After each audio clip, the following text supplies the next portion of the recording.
Bismillahirrahmanirrahim. Assalamualaikum warahmatullahi wabarakatuh. Waalaikumsalam warahmatullahi wabarakatuh.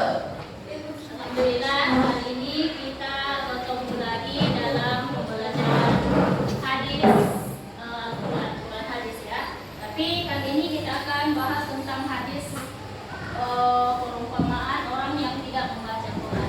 Bagaimana kabar kalian hari ini? Alhamdulillah, sehat, semangat, cerdas, Allah. Yes, Allah. Ya Allah, semuanya semangat. Semangat. Sudah minum? Sudah. Belum. Sudah makan? Sudah. Oke. Hari ini siapa yang tidak hadir? Muslim. Boleh hadir atau ada yang tidak hadir? Muslim. Separuh telur, Bu. Siapa yang tidak hadir? Muslim. Kenapa tidak hadir? Tambah. Tambah. Oke.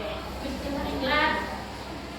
Kalau begitu, silakan berdoa dulu dipimpin oleh Fauzi. Ada berdoa. Tangan diangkat, kepala ditundukkan. Doa mempulai pada darat. A'udzubillahi minasyaitonir rajim. Bismillahirrahmanirrahim. Alhamdulillahi rabbil alamin. Ar-Rahmanir Rahim. Maliki yaumiddin. Iyyaka na'budu wa iyyaka nasta'in. Ihdinas siratal mustaqim. Siratal ladzina an'amta 'alaihim ghairil maghdubi 'alaihim waladdallin.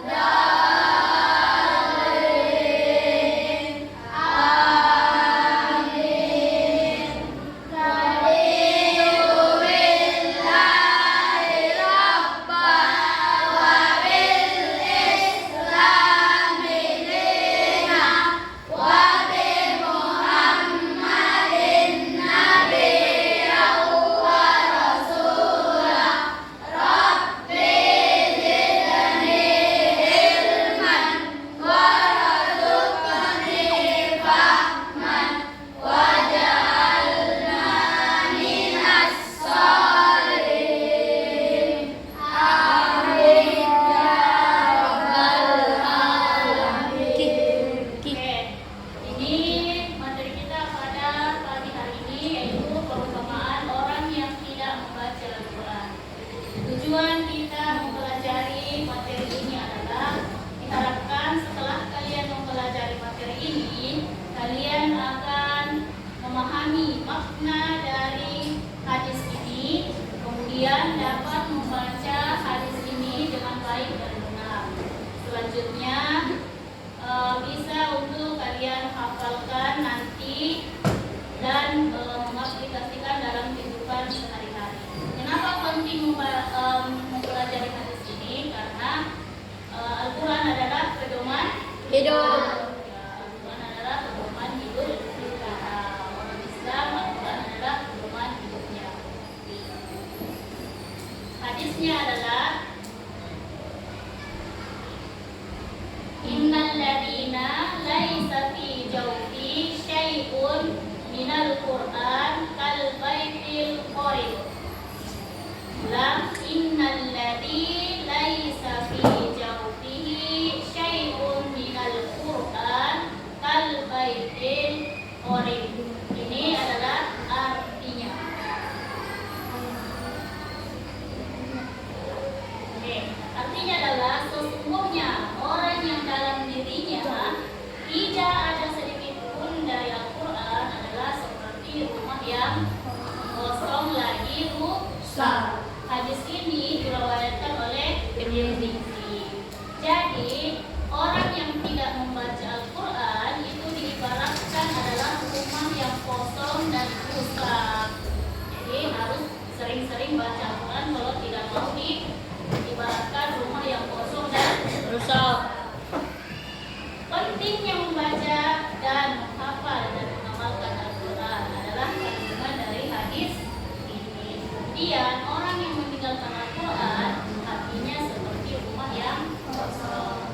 Jadi kalau tidak mau hatinya seperti rumah yang kosong, harus sering-sering membaca Al-Quran.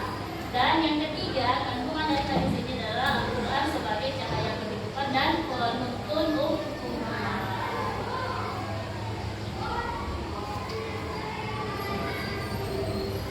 Adapun manfaat membaca Al-Quran adalah mendapatkan pahala dari setiap huruf yang dibaca. Jadi setiap kita membaca huruf dari Al-Quran itu ada pahalanya tersendiri. Jadi jangan kalian sangka membaca Al-Quran itu alif lam mim itu hanya satu pahalanya. Tidak. Alif lam mim itu ada 3 huruf. Jadi ada alif, ada lam, ada mim. Berarti sudah mendapatkan 3 pahala dari cuman hanya membaca alif lam mim. Bagaimana kalau dibaca satu surah? Berapa sudah pahala yang kalian dapat? Banyak. Apalagi kalau sampai satu Al-Quran. Apalagi kalau sudah dihafal Al-Quran. Berarti sungguh sangat banyak. Kemudian menenangkan hati dan jiwa. Jadi kalau kalian galau-galau, silahkan baca Al-Quran. Kemudian mendekatkan diri kepada Allah Subhanahu wa Ta'ala. Jadi kalau ingin lebih dekat dengan Allah, maka dekatkanlah hati dengan Al-Quran. Yang keempat adalah menjadi syafaat di hari kiamat. Tahu apa itu syafaat? Bantu. Syafaat itu apa? Pertolongan. Ya, dia akan hadir nanti pada saat kita sudah di alam kubur. Dia akan hadir sebagai sahabat kita. Nanti pada saat kita sudah meninggal, sudah dikubur, nanti orang-orang yang kubur kita meninggalkan kita hanya sendiri di dalam yang kubur, sendirian dalam keadaan gelap, bau tanah, tidak pakai baju kecuali kain kafan. Nah, orang yang sering membaca Al-Quran di dunia akan datang seorang sahabat. Dia akan menjelma sebagai orang. Nah, kita akan bertanya, kau siapa? Ini akan menjawab, aku adalah temanmu semasa kau hidup. Jadi kalau mau punya teman yang kubur, dan ini dia akan temani terus kita sampai di hari, sampai kita masuk ke dalam surga. Dan inilah enaknya orang Islam, karena dia punya pedoman, yaitu Al-Quran. Jadi kalau mau punya sahabat sendiri yang kubur, sering-sering baca Al-Quran. Oke, selanjutnya. Nah, sekarang kalian sudah paham materi yang tadi? Insya Allah. Oke, karena sudah paham materi yang tadi, tidak ada yang perlu ditanyakan? Bertanya kalau ada yang perlu ditanyakan. Ada yang tidak dipahami tentang Al-Quran, silahkan. Jadi nanti kalau kita sudah di surga, itu Al-Quran datang masuk kita. Dia tetap akan menjadi sahabat kita. Jadi sampai masuk ke dalam surga, Al-Quran tetap bersama dengan kita. Jadi kita hanya berteman dengan Al-Quran satu kali saja, hanya di dunia, tapi dia akan temani kita sampai di surga selama-lamanya. Karena surga adalah sesuatu yang Kekal. kekal dan abadi. Jadi tidak ada lagi namanya mati kalau di dalam surga. Oke, sekarang Ibu mau kalian buat kelompok, silahkan bentuk kelompoknya. Kita diskusikan gambar berikut. Sebentar, untuk kelompoknya nanti Ibu kasih lihat gambarnya.